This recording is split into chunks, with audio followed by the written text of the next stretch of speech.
I would like everyone to on the videos. Can you please on your videos?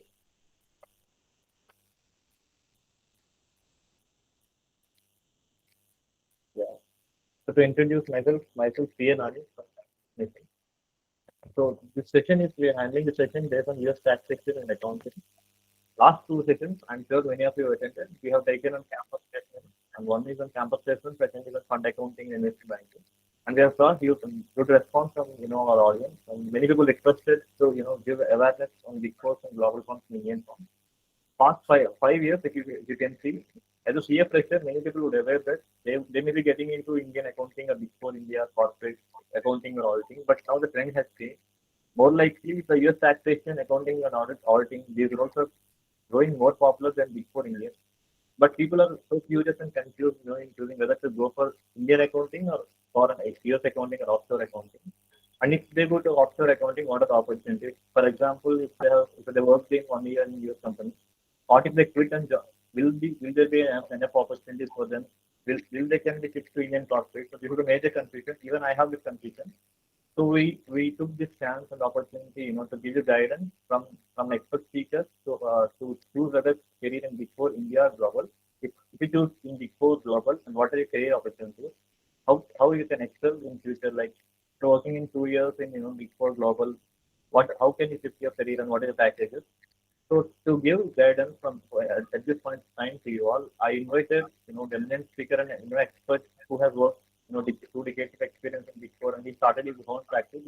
His name is P. Rajshekar Reddy, and he is and he also founded a startup. It's a US company, and now he's growing company.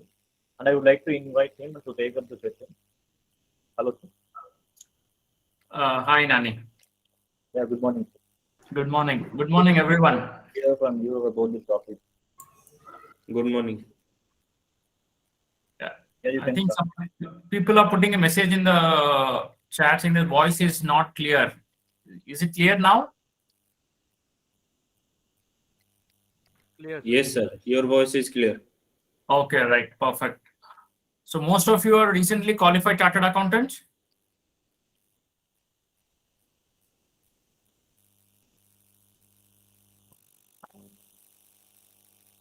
Okay, Manasa, I got you.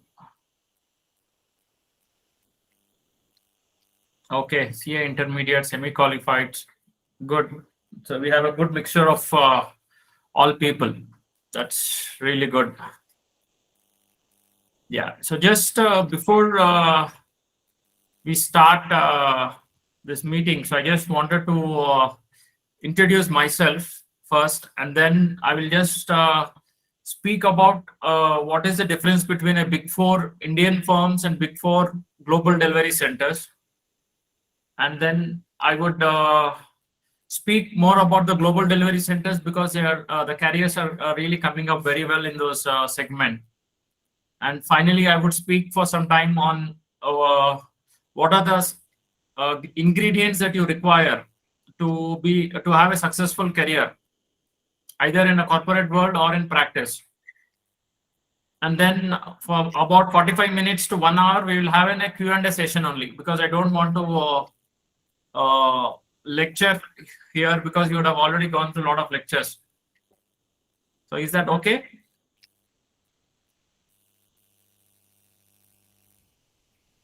Yes. Okay, right, great.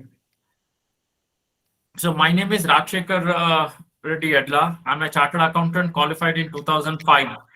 And I started off my career with Deloitte. Then I went to a startup company, and then I went back to KPMG for about 10 years. And both those things were in my global delivery center. And 6 years back, I started my CA practice. I quit global delivery center career in global delivery center and started my CA practice, and expanded that into about 20 people plus practice. And now I started off my own US based company for doing US audits and taxation works for mostly predominantly in the North American market. I'm born and brought up in Hyderabad. I'm married and I have 2 little daughters. So that's about me. So I was an associate director with KPMG, where I was managing a team of 300 plus people. So I have experience in US accounting, US taxation, UK taxation, Canadian tax, and Australian tax. So I migrated a lot of clients for many of these Big 4 firms and other boutique firms. So after migrating practices for them, so I thought, let me start my own practice. So we all came together. And I'm only a chartered accountant. I have not done my CPA. So I think I cannot reveal my firm name because that will again go against the ethics. So that's about You me. can ask all your questions later. Let him, good. Continue. Yeah. So coming to the topic today of Big 4 Indian firms and the global delivery centers, and making a choice of which career to choose. So see, the option is you have to make a choice. If you're asking me where the career will be good, career will be always be good. It's only a matter of what is your interest. If your interest is in domestic business, then Big 4s are the best place to work, because Big 4 firms have extraordinary. Just to give you a background, the Big 4 firms like Deloitte or PwC or KPMG, they cannot practice in India. How many of you know that?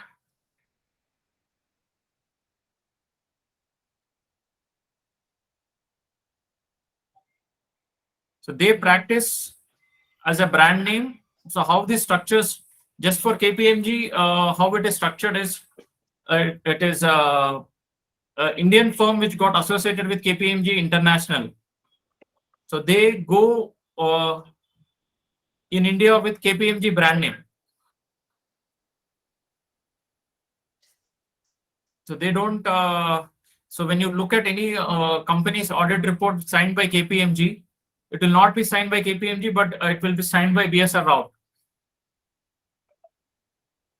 So Deloitte has the same structure, or these are only the brands. They are not. They are not practicing on their own name, because India doesn't allow foreign firms to come and practice in India. Like, you cannot go and practice, do a certification in USA or UK unless you take up an exam in their country and write the exam in their country. They won't allow you. But you're always, since it's a global knowledge, accounting is a global language, taxation is a global language. So we always have, the concept remains the same, only the terminology varies.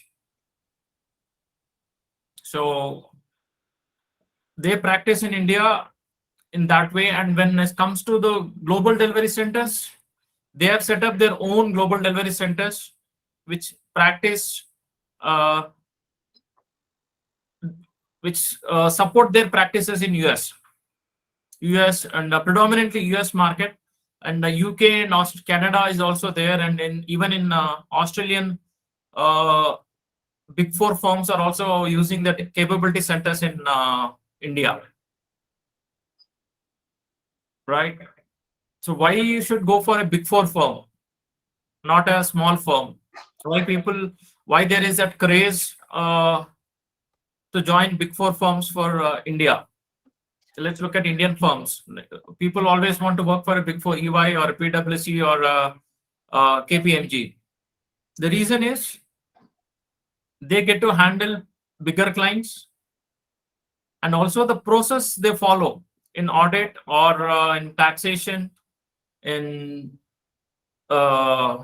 any work they do, whether it is management consulting. So the approach they get to follow that is what is very critical, where people can learn a lot of things from there.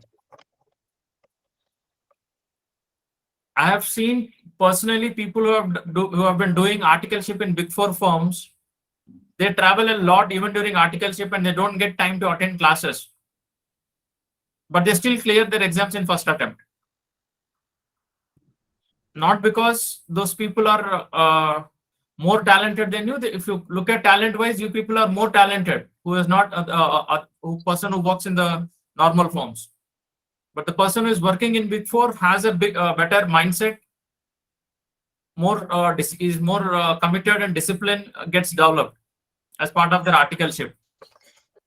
So that's the reason why people prefer a Big Four even after completing their CA. So the difference of audit quality, the most of the Indian firms, how we do approach an audit. We just do an audit and our boss comes and signs the report and then takes it forward. But in Big Four, before a partner signs an audit report, it at least goes through 3 levels of review. So there's a structure in place where people want to understand that structure and gain that knowledge. So most of the time people work there as a just for the sake of deliverables. So when you're working with a deliverable as a target, just to complete the audit report without understanding the whole thing, then you end up working in a Big Four for a very long time.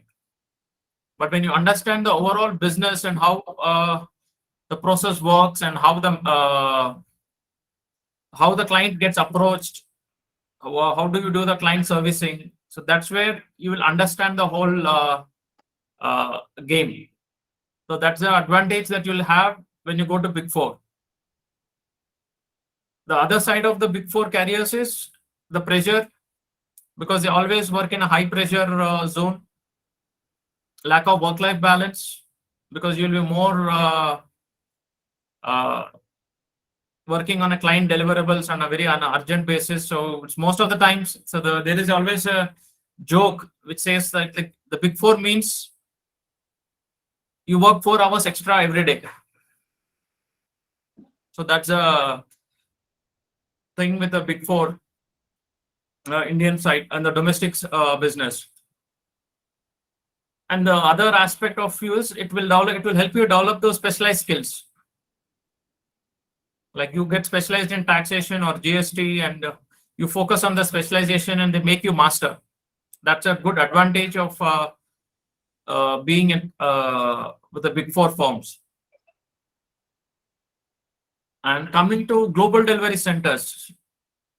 Global delivery centers are like the future of business.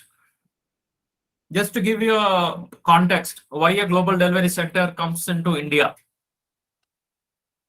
See, when I did my articleship way back in 2000, we used to do a lot of manual filings, income tax filings. Like most of you, if I say how the filing used to happen those days, people cannot even relate to it. Like we used to manually fill up the form, go and stand in a queue and submit the form, manual form. Take 3 copies.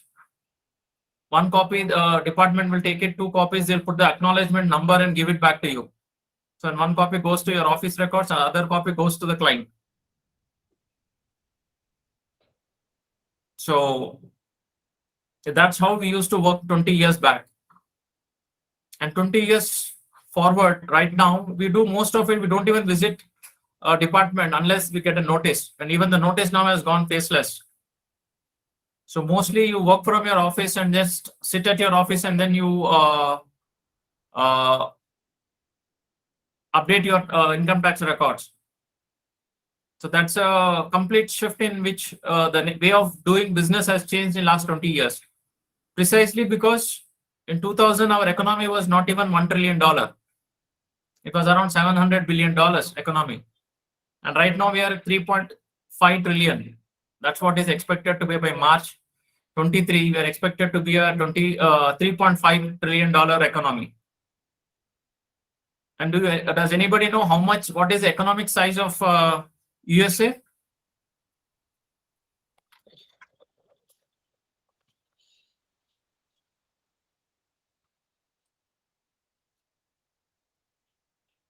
It's 23 trillion dollars. That is at least 7 to 8 times of our economic size of our economy. So the 23 trillion. So what kind of opportunities, the way of you do business will change. So they need things to be done. Most of the redundant work, like the compliance work or uh, the advantage why they come back to India is they want more client facing time. They don't want to sit in the office and do a lot of compliance works or audit works. So that's the reason why they have centered these global centers, delivery centers. So what is the advantage? The global delivery centers have is, right now we don't have the visibility of Deloitte. Just take the example of Deloitte. Deloitte has about 40 plus offices in US in different cities, and each city and each region is being managed by a partner, senior partner. And they have set up a one more region, R10 in Hyderabad. So that is managed by another partner. That each office delivers things in a different model, different style. So having a global delivery centers will allow them to deliver the same quality, same kind of return to every client. So there is a lot of efficiencies gets built into. So that's the reason why the global delivery centers have been set up. So they have set up not just in India, but if you look at PwC, they have a center in India, they have a center in Vietnam, South Africa, Brazil, Hungary. So they have, it's not just they are coming to India for population. So they go to different countries because one is the time zone advantage, the skill set advantage, uh, and a lot of people. If you see, there was a recent report in US market after COVID, about 300 lakh, that is like almost like 3 lakhs, sorry, 3 lakh CPAs have left their profession and have joined, they have left the profession.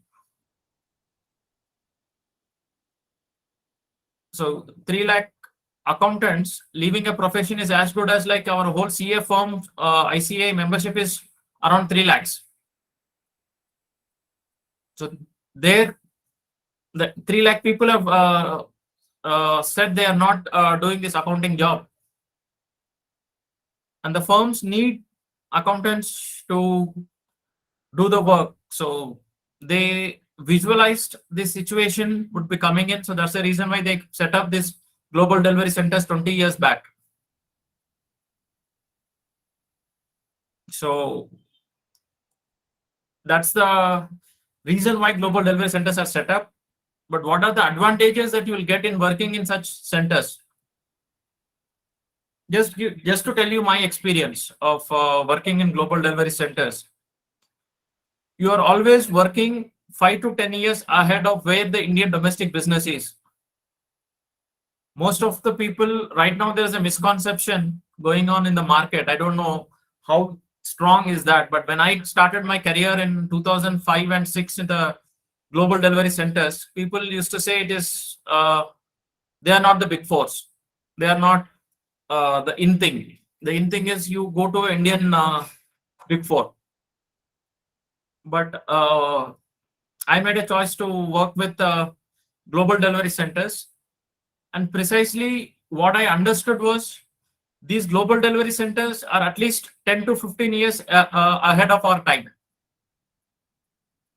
They are working from future.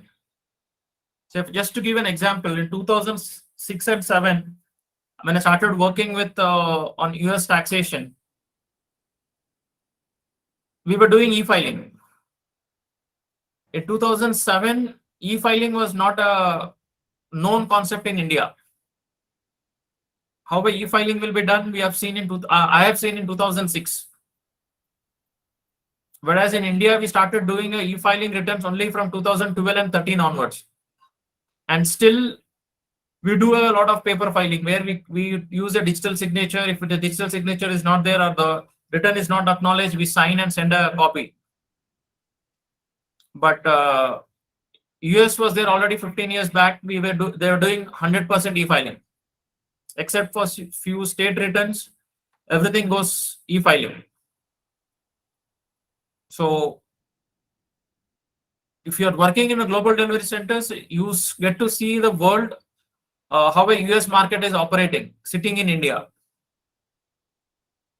That's a number one advantage that you will get. So when you work in a future-based organizations, so it's not just taxation and audit that you have in there. Like you go to KPMG, there is a whole lot of consulting business that happens. KGS has a consulting division. Deloitte has consulting. All the Big Four have the consulting functions as well. Consulting functions, they do a lot of groundwork, research work to do consulting works. So it's not just about taxation or accounting or audit. There's a lot of consulting work. There is a lot of state services being provided, and how you work with multicultural teams. So you get onto a team where when somebody is from Africa, somebody is from Europe, somebody is from US. So wherever you go, people are different. Even in within Telugu speaking people, you have three slangs.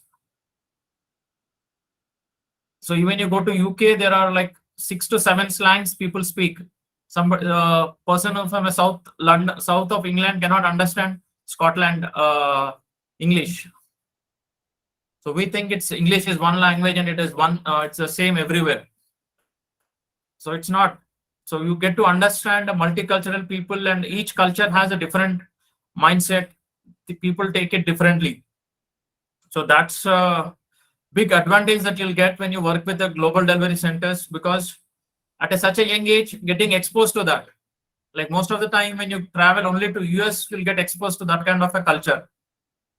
Whereas working with global delivery centers, you're working for a future-based organizations and multicultural teams.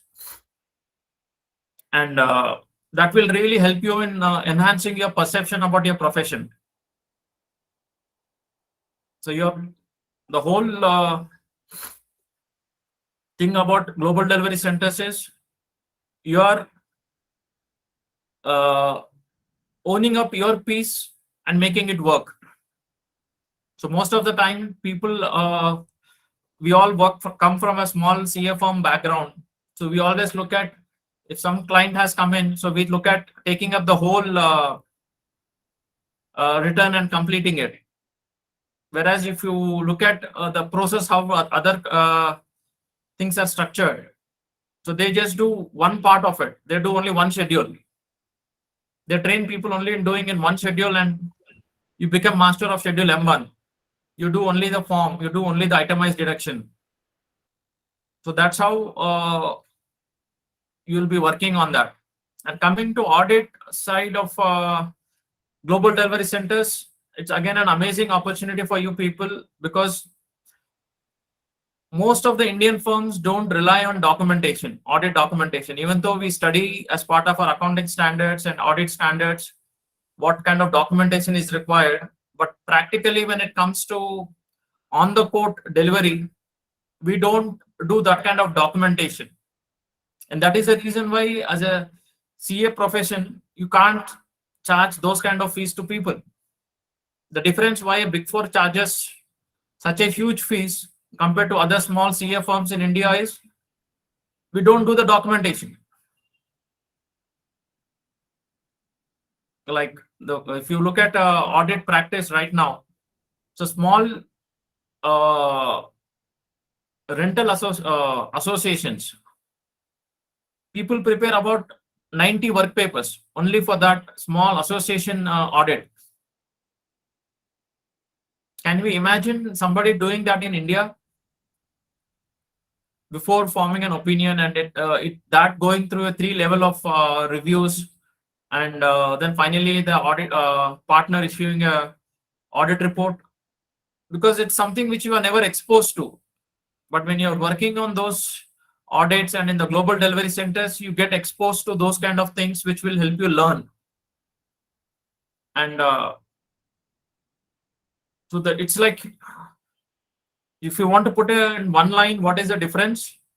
Working in domestic firms is like you're working in present. Working in global delivery centers is you're working in future-based organizations. Like you're working in your tomorrow. So whatever the documentation part or whatever the audit procedures that people are following, so those things you have to follow up because our businesses are to grow. In next 20 years, 30 years, when you are the chartered accountants, you become your career as a chartered accountant will coincide with India going from 3.5 trillion to 30 trillion economy in next 30 years. So you have to understand how that a 20 trillion economy works, how an audit firm needs to be to handle a 20 trillion economy. So not just having a technical skill is not going to suffice. How you collaborate, how you bring in different people, multicultural people onto one platform and deliver things. So those are the skills that you will develop when you work in global delivery centers. So that's the whole difference between global delivery center and Big 4. But the only thing that you require for success in global delivery centers is you have to be inquisitive and always the willingness to learn. If you think, okay, I'm done with my CA, I've studied all of it, then delivery centers are not for you. Don't get into delivery centers because delivery centers requires you to learn things, multiple things at multiple times. So you cannot say that, okay, I'm done with studies and I'll just do specialized things. So you'll go into different things. So I did my Indian taxation, then I went to US taxation. I worked in US taxation for 4 years. Then I went to UK, learned UK taxation for about 6 years. Then 2 years I did Canadian tax, 1 year Australian tax. So you have to learn multiple things. The more you learn, the more the growth will be. If you want growth in delivery centers, you have to learn different things, not the same thing. Whereas if you are interested in Big 4, Indian Big 4 firms, you learn only one thing throughout. If you're looking at tax audits, then you do tax audits for the rest of your life. Whereas global delivery centers, you have to expand your career. You have to look at learning different things, not just tax technicals or accounting part, but a lot of technology stuff also you have to upgrade yourself. Because there is, I still remember when we were doing with the Deloitte and KPMG, we used to have a RSA tokens. Whereas before logging into the server, people give you those tokens. You have to get those codes to enter, OTPs. Now we are getting those OTPs on mobile. So there are applications which you have to work on that. So that's how the whole thing will go on for global delivery centers and the Big 4. So maybe we can clarify most of those questions.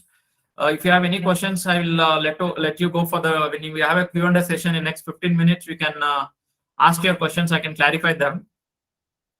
And coming to having a corporate career and having a success, whether it is a success in corporate world or your practice or wherever you do, there are certain ingredients that you need to have, and the ingredients are developed. They're not inborn. So there are certain skills which you have to acquire, which skill you have to develop. Only then you will have the success. The first skill that you have is a mindset. The first, you need to have that mindset of success. Have a positive mindset. Whatever is the situation, always create a positive, don't lose your mindset.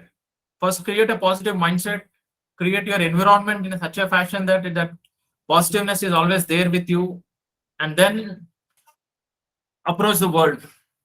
You cannot approach a world with a negative mindset or with a doubtful mindset. whether things will work or things will not work.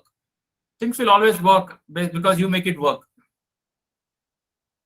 So always have a positive approach, positive mindset. And second thing is, if you want to have a successful career, always have a top-down approach. Always think from the top, act from the bottom. If you're not thinking from the top, because you cannot travel from top to bottom, you always have to travel from bottom to up. But your thinking has to come from top. Before you start anything, you see it from a 10,000 feet height and then go down to ground zero and then start taking the step-by-step approach to reach that 10,000th step. Just to give you an example, most of the time people don't understand what is top-down approach. Most of the time when you say, for example, when you're doing an audit, you see an invoice. So what is the first thing that will come up to you when you see an invoice, a payment invoice?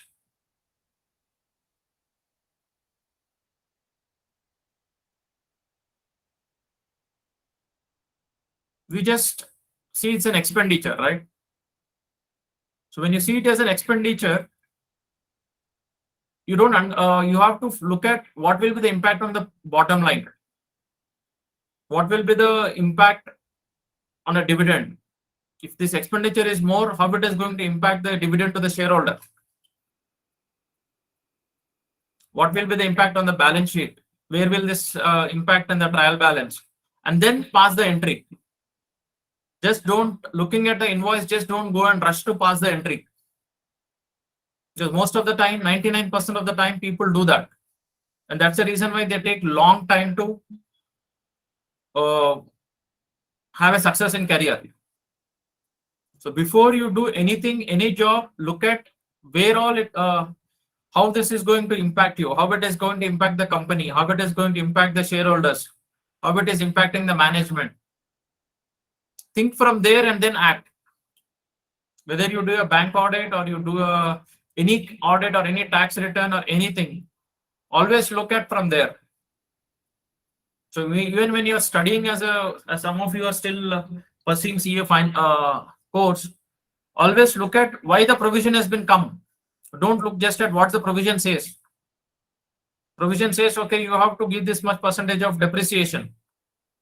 But look at why this provision is kept. That is top-down approach. So then you know, okay, this much has to be given, this much has to be provided. So that's the reason why you should always look at top to bottom approach.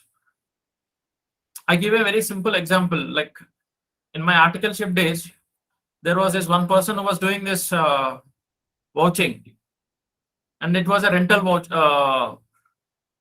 rent payment vouch. He was doing for the rent. So he did an impeccable job. He collected all the 12 invoices.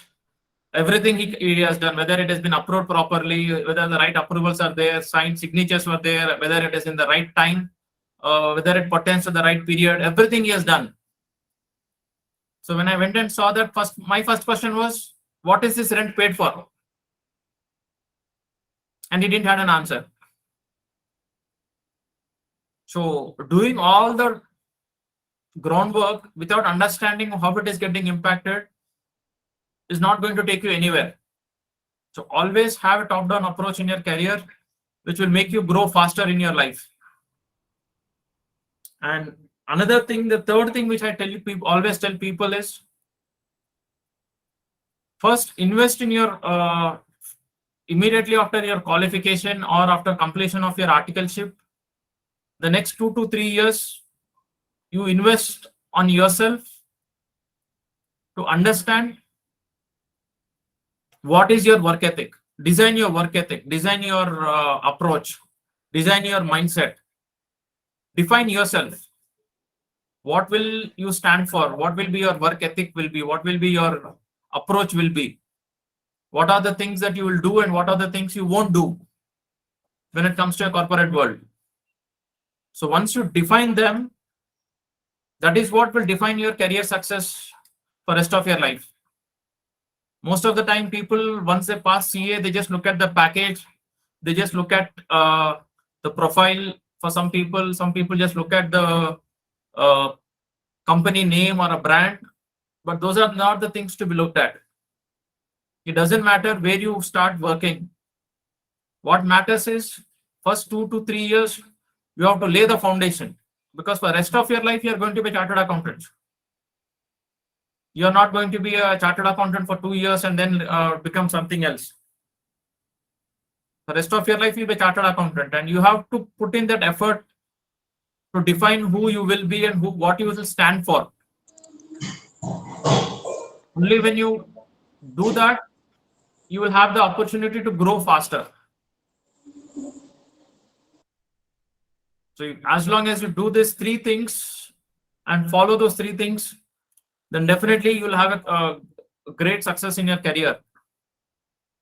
And the final thing that you need to look at, especially in corporate world, first 3 things are required, whether you do it in your practice or in your corporate world. The 3 things are required. If you are working in corporate world, the 4th thing is also required.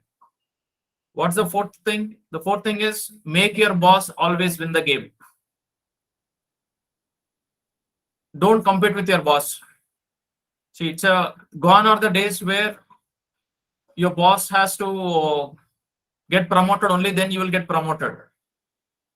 So you should have that positive mindset, and always see, it's you and your boss both are working together to make the vision of the organization come true. And your job is only to make your boss achieve that. So when you partner with your boss in making the achieving the goals, then automatically your career will be taken care.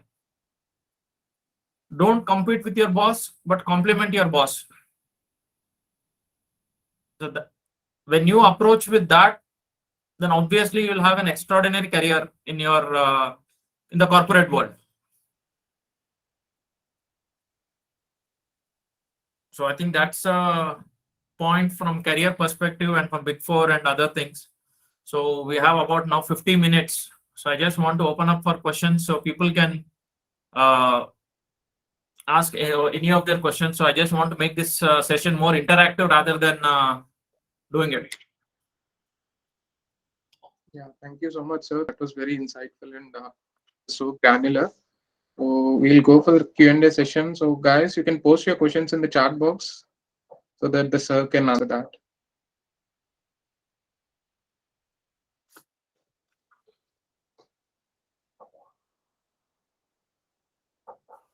So I'll read out the question for you, sir. So Praveen Hari is asking you, hi, sir. Thanks for the guidance. I'm working in EY GDS since 5 months after I cleared CA in audit team.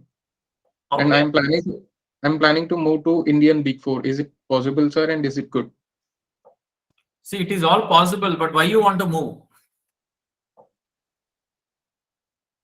Because you just want to move because you cleared CA, you want to move to Indian Big 4? It makes no sense.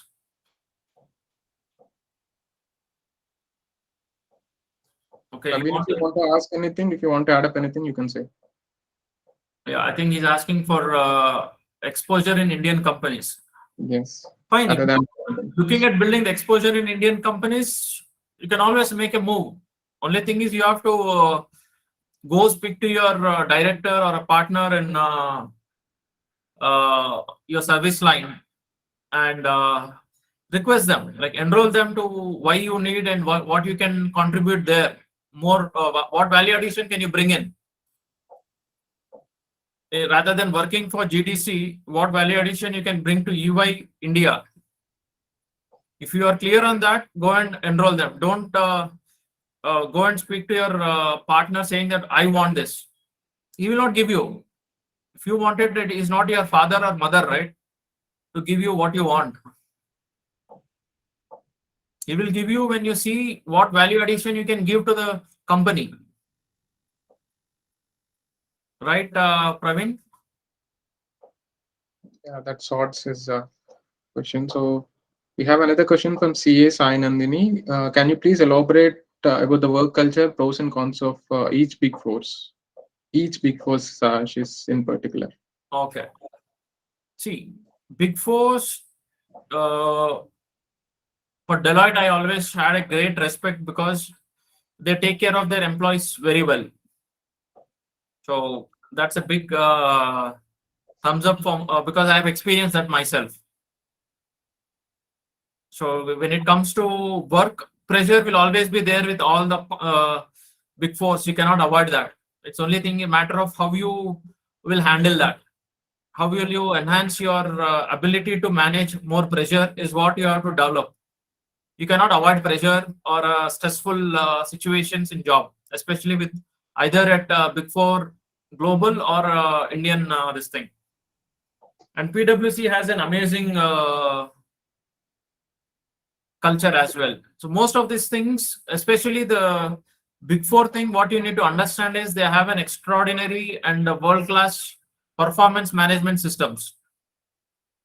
So if you look at performance evaluation systems, I don't know any of you would have experienced it in the Indian CA firms or otherwise, but every year they have a performance evaluation mechanism, and they give you a goal beginning of the year, and 6 months there will be a review of the goal, and after the end of the year they evaluate how much you have achieved against the goal, and then they'll give you the benefits. So the practices somewhat remains similar, but all the Big Fours are same. They have the same good practice. So that is one of the. It's an exposure that you will get only when you are working in an organization at least for 3 to 4 years. So first year you'll always on the learning curve, so you'll not be evaluated properly because you're on the learning curve. Only the second year is where you start running the show, so that's where you will start getting it. And EY has very strong technical preference. Like if you look at taxation perspective, so EY has a great emphasis on technical skills. They need more of ES and other things. And another thing which we didn't touch upon when we are working on Big Four global delivery centers is most of these companies sponsor your CPA or EA. So they sponsor it, or you can do it on your own. It's a choice which you can make. But acquiring those global educational qualifications makes a huge difference. But that will not guarantee success, but it will help you in career for sure. Because I have seen people who are pure BCom graduates, but they have reached very high positions in Big Fours, especially on the global delivery centers. Because what they need is your mindset, your ability to solve problems rather than your qualifications. So qualifications you always is important, but it is not like do or die. Like if you go to the Indian Big Four, qualification is mandatory. Without qualification, you will not get in. But even for semi-qualified, I have seen. When I was managing a team of 300 people in KPMG, I had almost 200 plus semi-qualifieds, and few people have cleared exam, but most of them have not cleared their CA. But still, they're all earning more than 50 lakhs now. Still, then they're making a career. 50 lakhs, they are more than 50 lakhs per annum package, even though they are semi-qualified.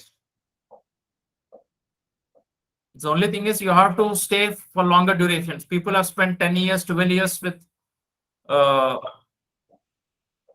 delivery centers. So that's an advantage. Yeah, thank you, sir. That was an elaborative answer. So we'll go for the next question. Lakshmi Kashyap is asking, please give us a short brief about TAS US tax profile and what are all the skills I need to develop to join global Big Four firms as I'm pursuing ACCA skill level. Okay. See, if you're looking at US taxation, see, you're going in different directions. You're pursuing ACCA and then you're looking at US tax, which is not the right combination. If you're looking at ACCA, maybe you should be looking at more towards Europe and Southeast Asia. ACCA will not have recognition or the skill set, the recognition in the US, North American markets.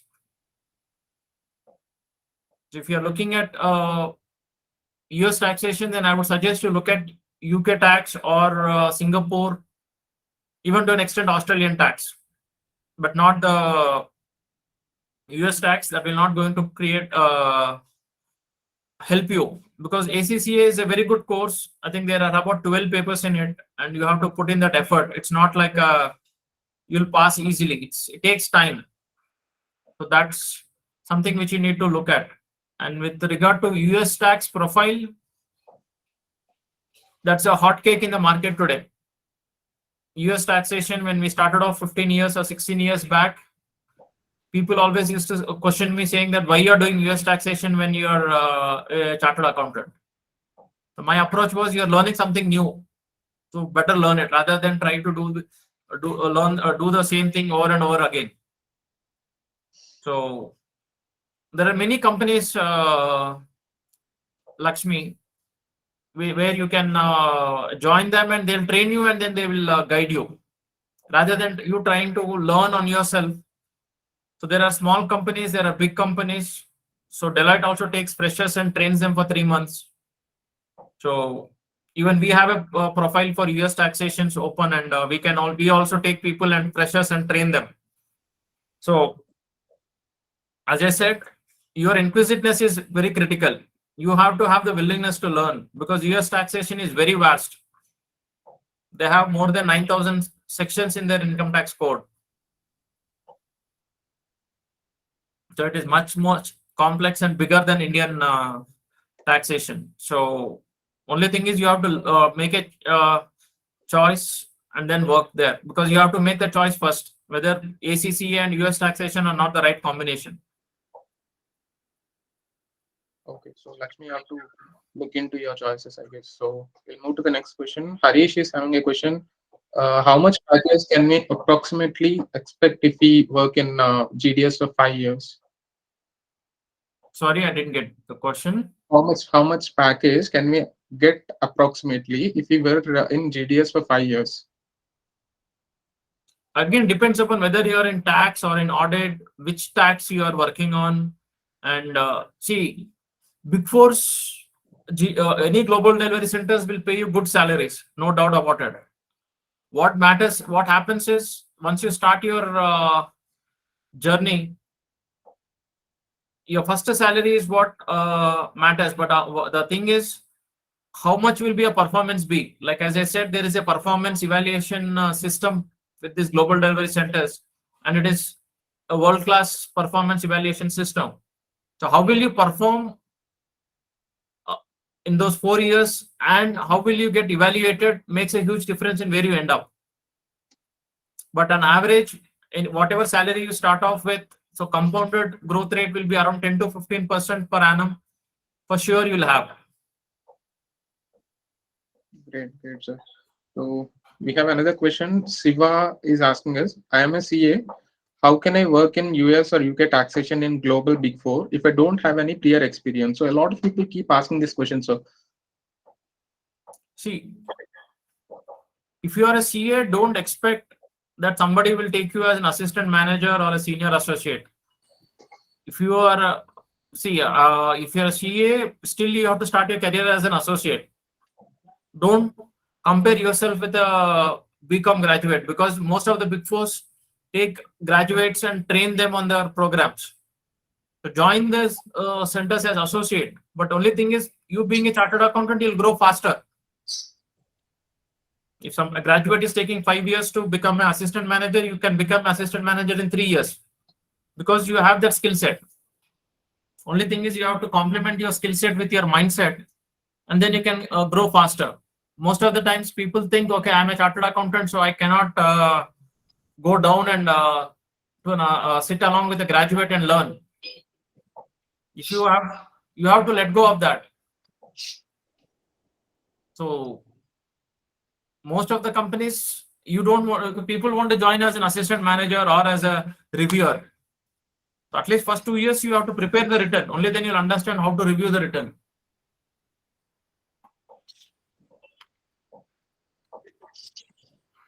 So that is where critical. Okay, sir. Thank you for answering this question. So Vignesh is having one question. Tell us about the salary package, increment, and traveling needs, whether to go for taxation or audits. In Indian Big 4 or Global Delivery Center? So it's not particular. Global delivery centers will not require you to travel. Maybe they might take you onshore few times to interact with the clients and other things, but global delivery centers will not involve travel. Whereas Big 4 India firms, especially in the first initial 4-5 years, you will have a lot of things to travel. Okay, that was great. So Abhinav is asking a question, sir. Can you say me few skills that we need to develop before I can join in Big 4? Like what they expect that we know these skills before we join. Okay. So the first thing which I'll tell you what I used to look at people. Like I interviewed more than 2,000 people in recruiting the 300 people. So I used to do the final round. So what I always used to look at is whether the people are uh, going to solve the problem or going to create a problem. So always be part of a solution. Don't be part of a problem. Being part of the problem is always easy. So what you need to develop is to always be part of a solution, and how much you are able to collaborate. In a team, you'll be working in a large teams, you'll be working in small teams, but you should be in a position to collaborate with different people, different mindsets. Because if you go to global delivery center, you'll be working, somebody will be from north, somebody will be from south, somebody will be from east, and everybody has their skill set. Like people from east are so hardworking, and people from the west, especially Gujarat and other things, they are very smart. They get things done very easily. And people from south are mostly introverts. They take time to open up. People from north are always extroverts. They just open up very easily, very quickly. So you should have the ability to collaborate with all kind of people.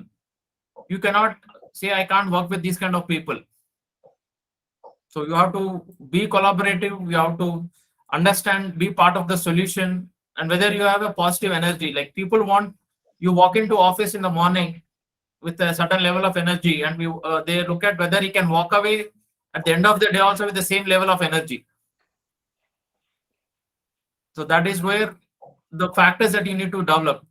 Technical skills and the skills required to work in a global delivery centers, you already have it. Just because you're pursuing CA, most of the skills that you, especially if you have done your articleship for 3 years, proper articleship, then you have the skills, the technical skills you have. Only thing is you have to believe that you have it and then attend it. Good morning, sir. I have one question. Yeah. Is it good to do CPA after completing CA? What is the demand for CPAs in Big Fours? See, it's always good to do CPA after doing CA, because it will help you in your career, taking your career to international exposure. And the Big 4 always value CPS. There's no doubt about it. Like if you're a CA, they value you. There is no doubt about that. But if you're a CPA, it will always help you, especially when you're interacting with your onshore partners or onshore teams. It will help you because they also can relate you as their part of the team member. So I always advise people to take up CPA if you're working with a global delivery center. And the approach you should have, especially in the first 3 years, if you're working in a global delivery center, is treat it as your articleship. You have done your articleship with an Indian firm. When you go to a global delivery center, treat that as your articleship and learn full on. Like when you join articleship, you are so much excited, right? I want to do tax audit, I want to do GST, I want to do it. So first 1.5 year, you'll be so excited to work. The same excitement you have to bring it back when you're working in the global delivery center. Then you'll have an extraordinary career. Okay, thank you, sir. So the next question is the most pondered question amongst all the newly qualified CS or the recently qualified CS. So here is the question. Sir, I am working in global companies for audit. Will that knowledge be useful for me to start practice in India for an audit of Indian companies? It will always be useful because I myself am a living example of that. I worked with multiple taxations for about 10 years. US, UK, Australia, Canada. And then I left all of that and started my Indian practice. So it's not about, it will be really helpful because you understand the larger companies, how to run a process, how to build a team, how to execute a big project, and how to interact with the client, how to understand, how to deliver what the client wants. So those are the skills that is required. See, if you're looking at Indian practice, people always have this misconception that you have to do only audit or tax filing. People are not looking for those tax filings or audits because those things anybody can do it now. There are softwares that are coming up. So as a chartered accountant, client will be looking at value addition. What value you can add? How you can help me in improving my turnover? How will you can help me in reducing my cost? How are you going to help me in simplifying the process? How are you going to solve the problems my tax team is facing? So those kind of things that you learn in your when you're working in global delivery centers, that's what you will learn. See, most of your clients start off business, Indian based clients, they start off business and they make a career turnover of 2 crores first year maybe. And after 3 years or 4 years, their turnover increases to 15 crores. So their challenges have increased. So they don't know how to handle that. So when you come from a process background, especially when you're working with global delivery centers, you understand how to design a process, how to put up a process to make things deliver. So that is what the clients, those kind of things that you'll do a lot of value addition to clients in Indian practice. So it will really be helpful. Okay, thank you, sir. That was an experienced answer that we can get. So the next question is Shivam Mantri is asking, so what is the future of working in GDS considering the recent layoff trends in big global companies of US and also more than 3 lakh CPAs quitting the profession? What is the future of working in GDS? That's a big advantage for GDS, right? Because people in US are not accountants in US are quitting. So what's going to happen is the work is going to come to GDCs only. Global delivery centers only, the work is going to come. So previously, so how much ever layoffs happen, it is that much advantageous for GDS. So if people are getting laid off, okay, that will have a macroeconomic impact. That will always be there, but that is going to create a big advantage for GDS because their cost of operations go down compared to doing somebody in US. So operating out of GDS is going to create a lot of cost savings for them. So that is going to help them survive in the market, the audit firms. Okay, thank you, sir. So that's a big advantage. That's not going to create a disadvantage. Someone is asking the question in audience. Yeah, go ahead.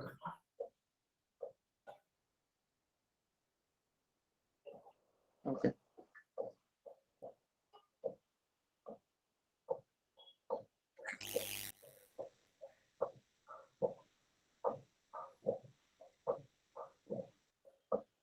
You can read out next question, Yeah, Kishore. yeah.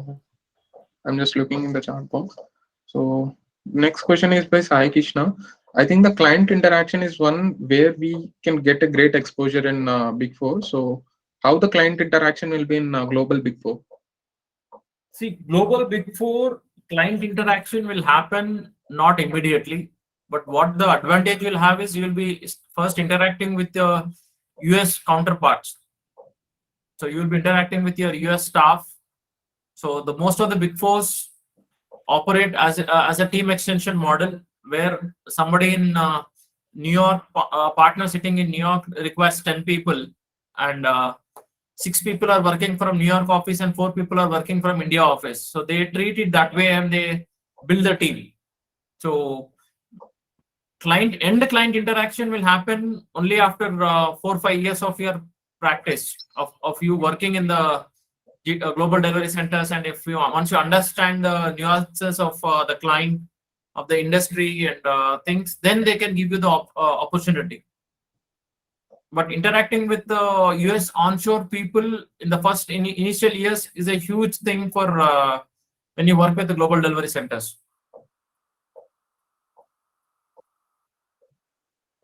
That's great, sir.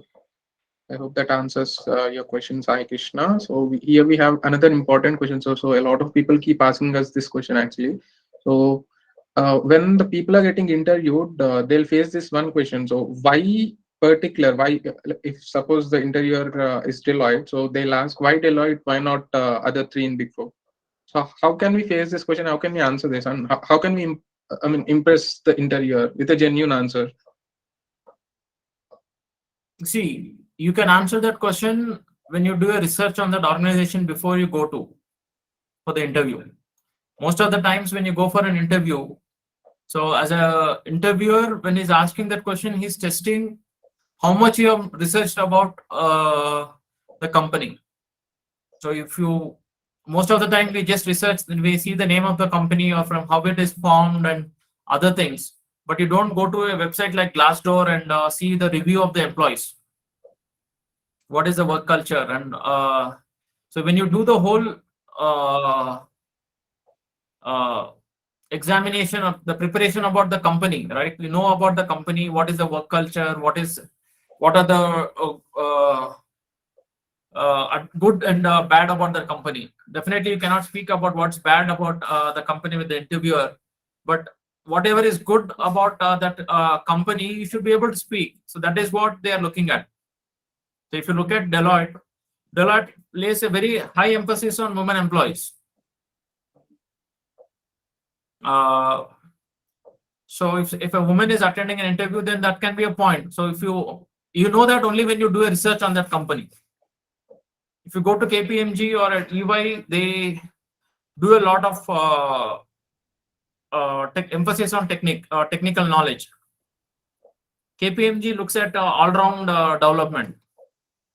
Again, PwC looks at all-round development. So you should do the research of the company, especially if the whether what division you are attending, whether it's a tax or audit, how many people are there, and how many places they are operating from. So do a complete research of that division and the company, and then you will be in a position to answer that question. There is no standard answer for that. Like the answer you give to a Deloitte and the answer you give to a UI cannot be same. So it has to be that company specific. So that's what the interviewer is looking at, whether you have done the research on my company before you come to the interview.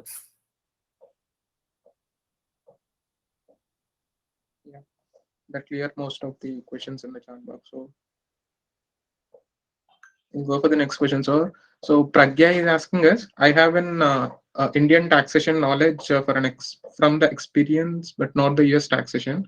I have more than 3 attempts in final. So what should I do for getting into Big Four and US taxation? So US taxation, there are a lot of openings for their freshers and associates. So if you, what I would suggest is look at Big4, go to their websites, see what are the openings they have for their freshers. and attend there. And don't look at, especially if you're looking at US taxation, there are a lot of small firms doing US taxation. So don't hesitate to join there and learn the subject first. Learn subject for 1-2 years there, do some returns there, and then go to Big 4. No problem about it. So if you're attend interviews with Big 4, if you're struggling, don't hesitate to join smaller firms and learning the skills and then going to bigger firm. Because Big 4s are facing a lot of shortages, especially with 2 to 4 years experienced people. They get freshers, they get senior people, but they don't get people with 2 to 4 years experience who have been a good preparers, and they can prepare and they can start reviewing. So if you're not able to get in as a fresher, you can always get in after having a 2 years experience in that. So don't hesitate to work for small firms and learn the subject. I think that's my answer for Pragya. Okay, so I hope that answers your question, Pragya. Just So one more thing. Yeah. Being an interviewer, what would you expect from these people, freshers or experienced people? Like what knowledge or skills and coming to US taxation or accounting? For example, if Can you you're repeat your getting an question? engineer. Hello? Hello? Sir, am I audible now? Yeah, you're audible.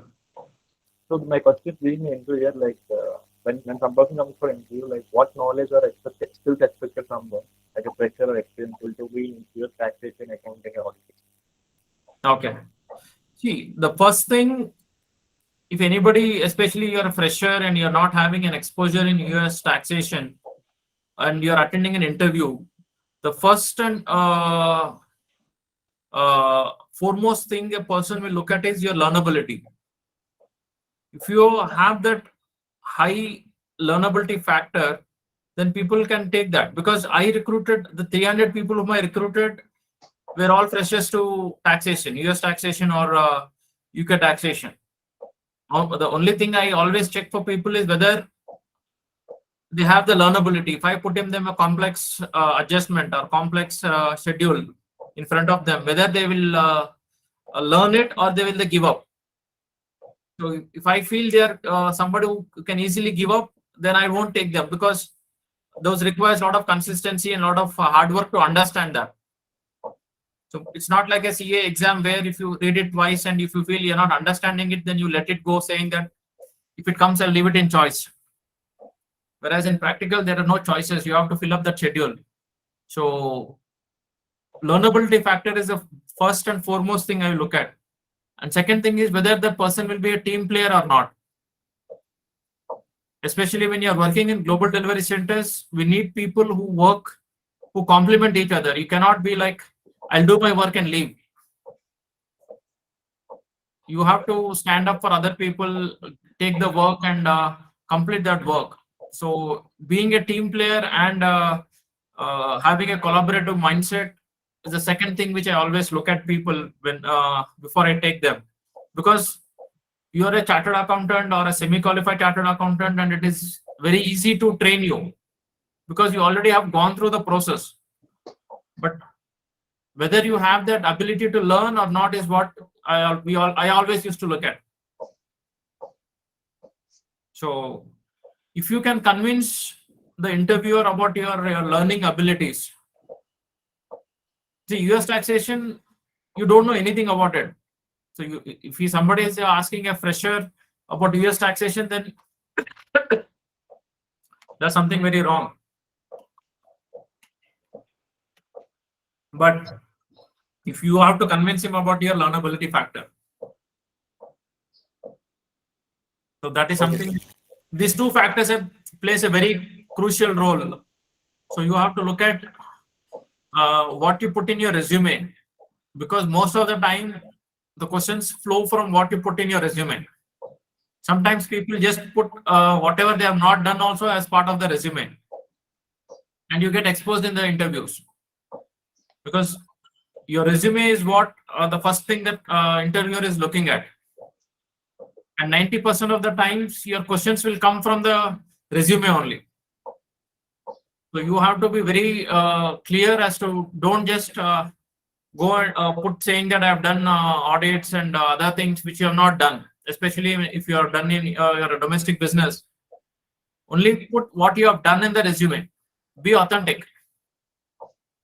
Just don't think, okay, my resume will shortlisted if I put all these high fund works, then you'll get exposed and then you'll not be able to crack the interview.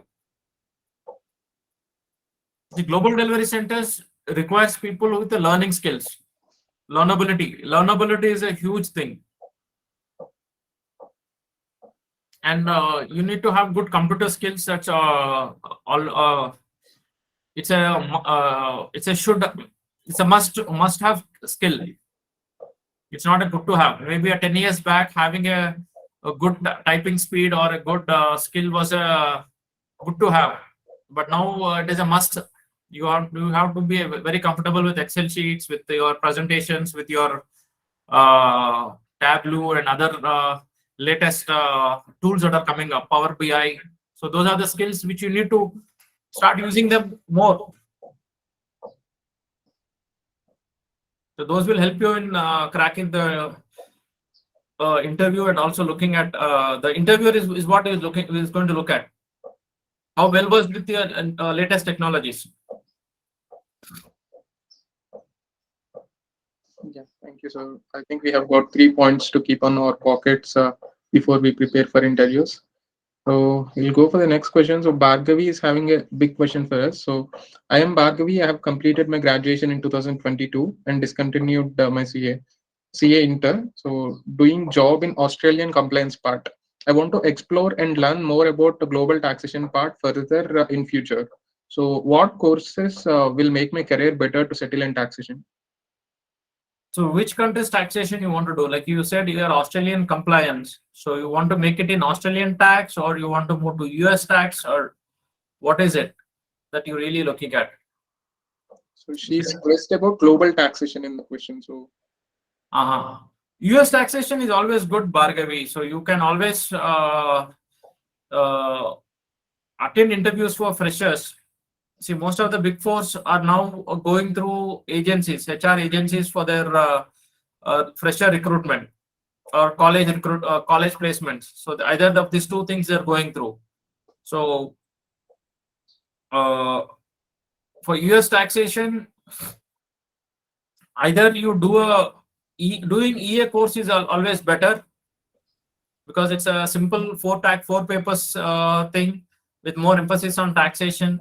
So if you are a EA, then you short recruitment will happen in Big 4 this thing. So it takes you a year's in time investment, and it will cost you about 1.2 lakhs to do that course. So doing EA will be really helpful for you if you're looking at as a career, because I know KPMG and EY, especially on the US taxation front, if you are an EA, only then they'll promote you as a manager. And Deloitte had that requirement long back. So doing enroll agent is good. okay. So that is a path for you, Bhargavi. You can choose that path very well. So here we have a little tricky question, sir. So Harish is asking us, nowadays BTech graduates are easily getting 12 lakh package, whereas the CA freshers are getting only 9 to 10 lakh package. What is lacking in us? And later, if we compare also, they are getting 100% hike and the workload is lesser than CA. So what is lacking in us and how can we improve? Okay. See, the problem is an orange cannot be an apple, or an apple cannot be an orange. If you are an orange and you wanting to be an apple, that is a problem. So apple has its own benefits, orange has its own benefits. So saying that each fruit should be treated in the same way is a foolishness. A doctor during COVID was a highly regarded profession. Maybe after that, but because it's high in demand, so things will go in cycle. So it is not like engineering is earning 12 lakhs. That's the reason why he has better, or a CA is earning 10 lakhs. So there are CAs who are earning more than engineers, because CA has its own advantage. Every profession will have its own advantages. I'm not saying this is better than the other thing, because the moment you get into that mode of comparison and fall for it, then you are not going to utilize what is good in with CA. Because as a chartered accountant, you set up your own business, you have a minimum guarantee business. At least you can do 60 tax audits, or you can go and there's a legal backup that you are getting because of being a member of a CA institute. You have the authority to sign, whereas a graduate or a engineering BTech guy doesn't have that authority to sign. So if he's starting a business, I have known many business people, many BTechs who had excellent careers. They started business and they failed, and they again went back to business jobs. Whereas CAs knows how to run a business, and they start their practice and they expand the practice. So it's a skill set that we have. And don't look at money that you're making now. See, money making is a thing, it's a 30 years or 35 years process. Don't look at first 2 years or 3 years and then get disheartened.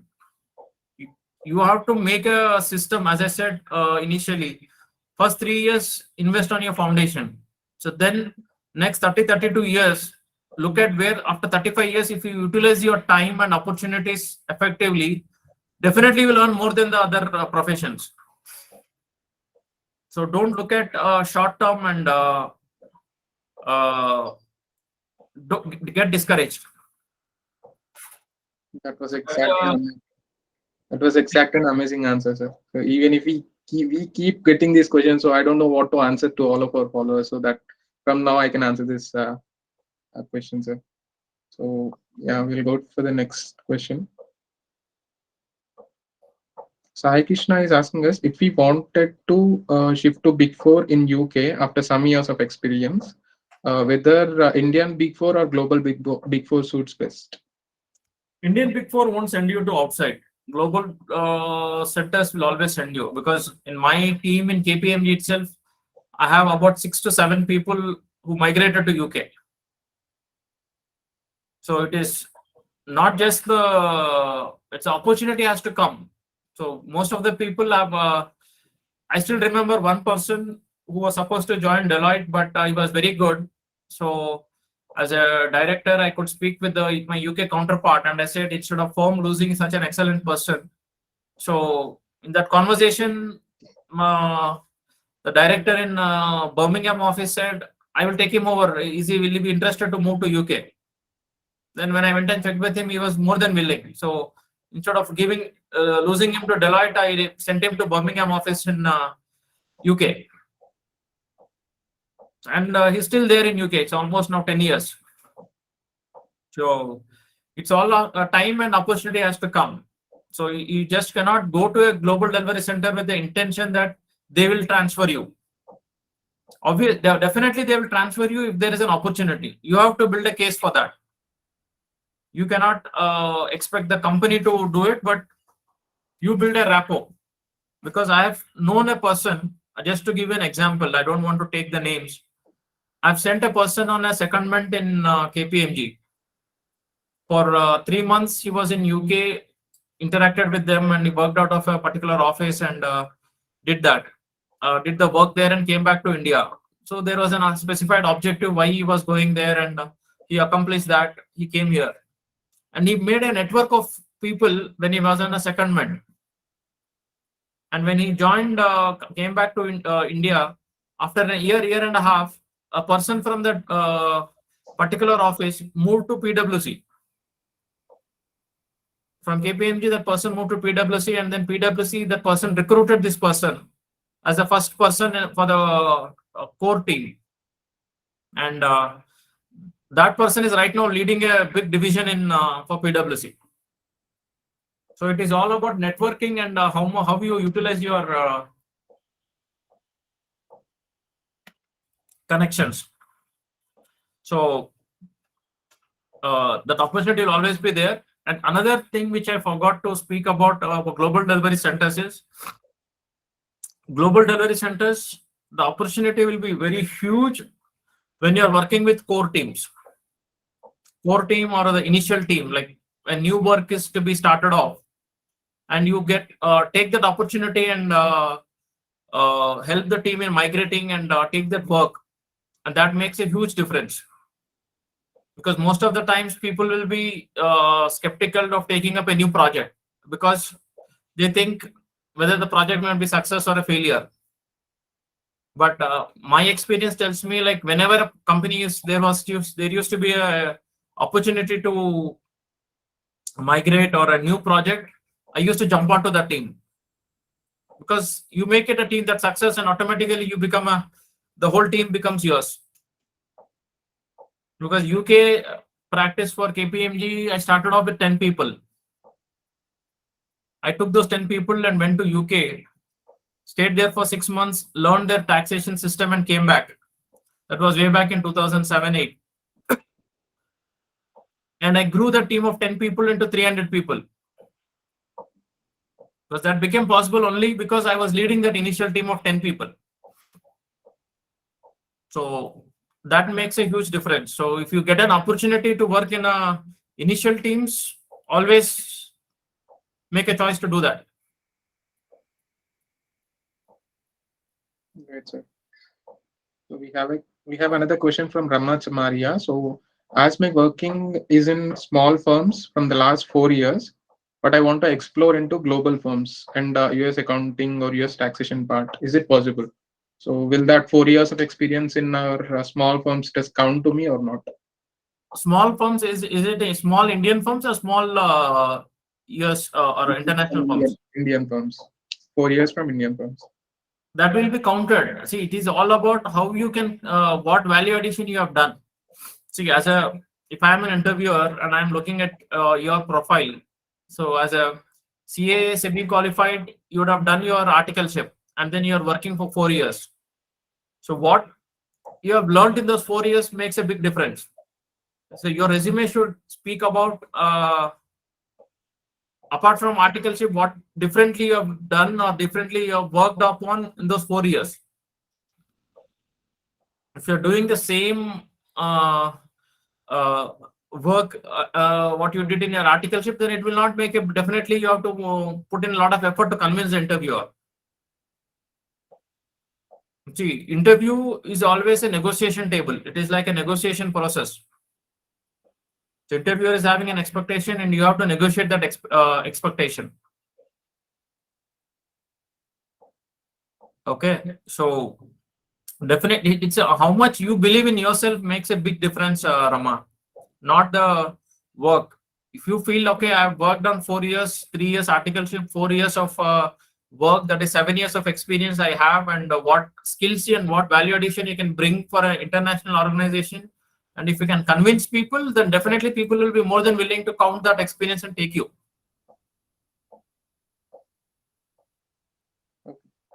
That was great answer, sir. So a lot of semi-qualified people are having questions, sir. So in this world of newly qualified CS and graduates, how good it is in the field to get a job of a semi-qualified CS? See, I always have this point. No, a doctor will not call himself a semi-qualified doctor, or a BTech will not call himself a semi-qualified BTech. But why does only a CA calls himself as a semi-qualified chartered accountant? So it is very wrong way of looking at calling yourself a semi-qualified. Don't label yourself. See, you have a skill set. What is the difference between a semi-qualified and qualified is that person is able to convince an examiner that he knows it. A semi-qualified person is not able to convince. That's the only difference. If you look at skill-wise and knowledge-wise, semi-qualifieds are much, much better than qualifieds in some cases. Because I worked with a lot of semi-qualified people. They're still not cleared CAs, but extraordinarily talented. So don't make it a big issue that you are a semi-qualified. If you're qualified, good. Good for you. You convince somebody to give you those 40 marks and you moved on. So if you are semi-qualified, don't label yourself as semi-qualified and try to beat yourself up. I have known semi-qualified or a non-qualified chartered accountant still earning more than 24 lakhs in Indian industry, not even on the global delivery centers. Global delivery centers, I can give you more than 100 examples for people who are earning more than 50 lakhs. It doesn't matter whether you are qualified or semi-qualified. What you can give, look at what you can contribute to those organizations. Don't look at, I am this, I should get this. Shift your mindset. Whether you're a chartered accountant or semi-qualified, the first entry will make a difference. After that, nothing matters. Your performance matters. Your performance and your ability to contribute to the organization is what matters. Your qualification doesn't matter. If you can contribute more, you definitely will get more. So you should develop that mindset of contributing more to the company than to thinking that I'm a qualified, I should get this. Thank you, sir. So this is really soothing and a very comfortable answer to listen for all people here. So we have another question. So actually, I myself has a question. So we keep hearing a lot of questions from followers and all. So if a person is looking to settle or explore into the offshore fields, and he's very willing to move out of India and work anywhere else. So how should we step? I mean, after qualifying, what is the first step that he or she has to take? See, there are a lot of countries, especially Canada. If you are a chartered accountant, they are ready to give you a PR. If you are a chartered accountant and you're on the right side of the age, then Australia is ready to give a PR. So only thing is you have to find out the formalities, what needs to be done. And if you have worked in a Canadian Global Center or a Australian Global Center division, then that work will definitely help you. So don't think it is not possible. It is always possible. I have seen many cases where people have gone there. Like I have seen I have my own brother working in out of Cayman Islands. He worked with Deloitte for about 5-6 years. And then he wanted to move out of Deloitte and he moved to Cayman Islands and he worked for another Big 4 company there. So that way it is always opportunities are there. The only thing is you have to open up your mind and think it is possible and make it chase them. And nobody is going to come and tell you the opportunities. You have to create your opportunities. Corporate world, don't expect because most of you are now going through this formalized coaching system to pass the CA exams. And that's a problem when people come out of coaching system into the corporate career. They still expect somebody to coach you and guide you. Nobody is going to guide you. Nobody is going to coach you. If you are expecting that, then sorry, you'll struggle. You have to create your own path. Speak to people, go to seniors, talk to them, learn what mistakes they did, what worked for them, what didn't work for them, what is their work approach. So the first 2 years, 3 years, interact with as many seniors as possible. Nobody is going to kill you. If you knock on a senior manager or a director's cabin and want to have a coffee with them. So talk to people and understand how things work in corporate world, and you have to create for your own self. Don't expect your manager to come and tell you, okay, you can do this, or to give you a path. The manager is not your lecturer in the coaching center. So one last question. With this, we will close the session. Yeah, you being a successful practicing chartered accountant, founded a startup. What are the few things that young chartered accountants that required who are interested in practice? Like, how did you turn your practice a successful thing? And many people are looking for practice. What are the few things that you can guide them who are looking to, build a career in CA practice? Okay, so Exactly. Even myself is a practicing CA, so even I have started recently. So this is for me as well. Yeah, many people are looking for this young chartered accountant. Even entrepreneurship also. What are the few entrepreneurs need to excel their career in entrepreneurship? See, as I said, you have to define yourself, what you will stand for, what are the principles you will stand for. Whether you're in practice, since the question is more from a practice perspective, so look at what will be the principles on which you'll stand on. Like if you don't want to sign those tax audit reports just for a sake of amount, or you want to take a stand that you will not inflate expenses, or you will not do a different thing. So it's like defining yourself, where you want to be, how the market want to perceive you. Create that first. So if market perceives you as a value addition person, then they will keep coming to you for that value addition. Or if the market perceives you as somebody that who can do, you will do anything to get the job done, then they will come with, they will come with what is needed to do that. So always create how the market wants to perceive you, especially when it comes to CA practice, because how market perceives you makes a huge difference. If market perceives you saying that this chartered accountant is going to, he'll make sure that I will win the game, or they are going to give something for the clients. So build that perception. So first you have to create the perception. Second thing is what value addition you'll give to the clients.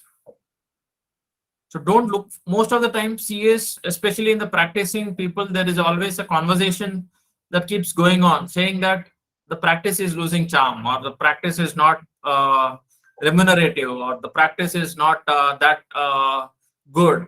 Because people make those comments only because they're stuck with the old system. Because if I go to my boss who I did articleship, he says the same thing. Because times have changed. The technology has changed. You are the way you do business has changed. So you have to change that. You have to change along with that. Instead of being the old way and saying that, okay, a client has to come to office, so let him only come. That will not work. You have to go to client. You have to go to client. So gone with the days where you sit at one place and you expect the client to come in. It's not going to happen now.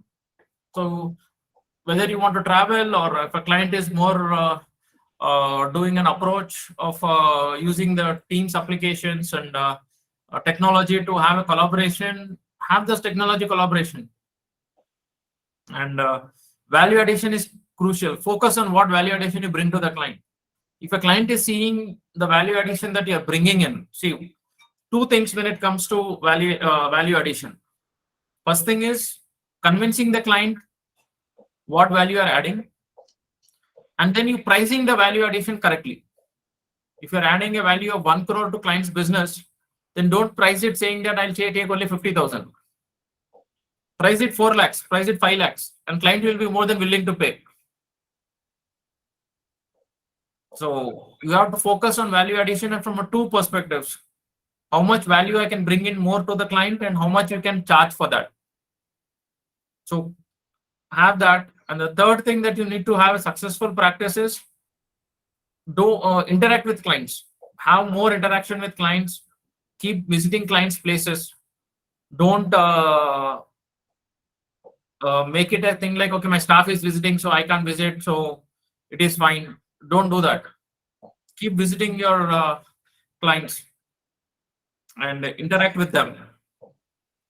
See, I always tell people, don't look at enhancing your practice. Enhancing your client's business is automatically going to enhance your practice. So make that as a cornerstone. So if your client business is growing from 10 crores to 100 crores, then automatically your billing will go from 10 lakhs to 1 crore. So focus on that. Don't try to focus on your business and lose the client. But at the same time, you have to make a right choice of which client to invest your time on and which client you want to let go. So if you feel that relationship has been built and there is a bonding that you have built with the client, and the understanding and the trust factor has been built in, then you have to invest time on those clients. So clients will mature. Clients will not happen like in 1 year or 2 years. Because out of my experience, I have given free service for almost 2 years for a particular few clients. And for 2 years, they converted into a big paying clients for us. So that happens. So especially with the first generation chartered accountants and newly into practice. So we have to, that is the investment you're doing. Time is your biggest investment. So value your time. Don't, the another thing with the big fours is you learn how to bill your time. 9 hours of your time, how you bill. So that is a huge thing when you'll learn when you come to your practice. So try to value your time and have that mindset, like create these things for the practice. And anything that you survive in business for 3 years, definitely you will survive after that. So first 3 years being in that business is critical, because I've seen a lot of chartered accountants to start a CA firm and after 6 months, 1 year, they leave and they join corporate world back. So if you are starting a practice, make a conscious decision and be there for at minimum 3 years, and then you'll make money. So that's where I think your focus should be when it comes to the practice and entrepreneurship. Thank you, sir. Thank you so much, sir. It really gave valuable insights. Thank you Definitely. so much for the question. It really helps us all. And when people are responding with good feedback, that it really helps them. Yes, yes. A lot of people are texting in the chat box that it is very, very insightful and you have answered it. Really amazing, sir. And personally, the messaging. Yeah. Thank you. Thanks everyone for the opportunity to spend the 2 hours with you people. Really thankful for giving that, being a generous listener, because listening is always is a premium skill which you gave to me. So that's, I'm very much thankful for that. Thank Thank you. you. Thank you. Thank you, sir. We'll wind up the session with this. All right. Thank you. So you can share my LinkedIn profile if anybody is interested or have any further questions. You can always reach out to me. Yes, sir. Please type your LinkedIn or phone You number can in the type. chat box if you're comfortable. Sorry. Please type that LinkedIn ID or something in the chat box from your end. Okay, right. I will do that. Yes, no problem. Yes, guys, the session will be uploaded in YouTube and we'll share that links in Golmal CA and also tax destination groups.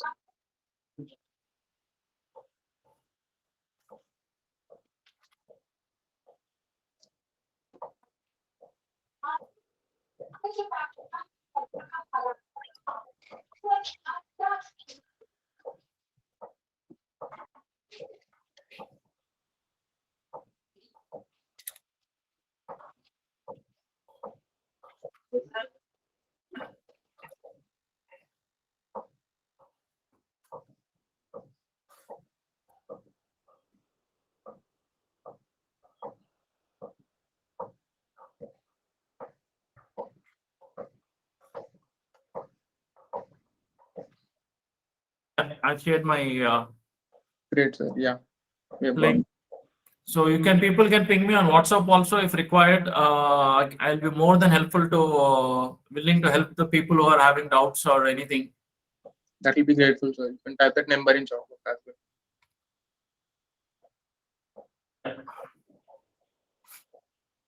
So if this session is uploaded in YouTube, then the number will not be visible. So I'll read it out for you. 96633133807. That is the number. No. Yeah, thank you so much, sir, once again. Thanks, Kishore. Thanks, Nani, for this opportunity. Yeah. Yeah, I'll repeat the number. So it is 96633133807.